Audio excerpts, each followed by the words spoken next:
My name is Cullen Cole. I am a disc jockey in Atlanta, Georgia.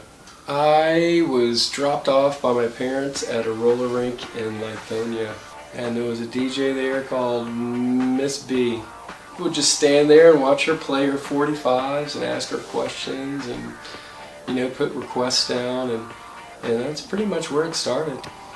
Well over 22 years now, I think.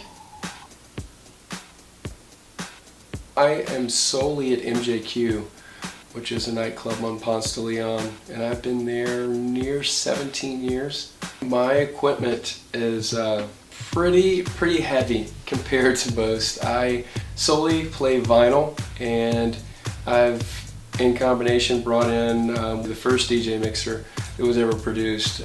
And it's a Bozak mixer. It's a rotary console mixer by Rudy Bozak. He was actually the first guy who created the sound system for the Beatles and the Stones in their studios. He created the live PA, the loudspeaker system. I think EDM has grown in popularity largely. It's totally due to the internet, computers, people having access to music that before was what they would call underground. You wouldn't even know it existed if you didn't have a computer. It's almost the mainstream. It's almost the pop. I mean, in Europe, it's their norm.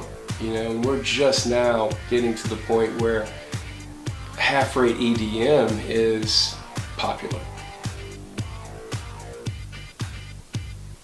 DJs in my mind have, in the past, I'll say DJs in the past in my mind have been rock stars to me for near 20 years, 2 decades. I don't know about nowadays. I know that they get paid like a rock star, but I just don't see the work being done. They're playing what you think they should be playing and what they're paid to be playing. That's why they're making, fucking, 6 figures now per year. So laptops have their place, I guess. What a DJ used to do in the past was, you'd take 1, 2, 3 crates of records, and you would have to make the night work no matter what with those records. And if you couldn't make it work, then you failed that night, but you'd come again. The DJs now have so much in front of them that they can't ever create like a soundscape that moves you through a DJ set. It's just bouncing from one track to another. It's going all over the place, and you're not ever really pulling people in. But I think it'll slowly come back around to the more cohesive DJ set. Vinyl died a long time ago.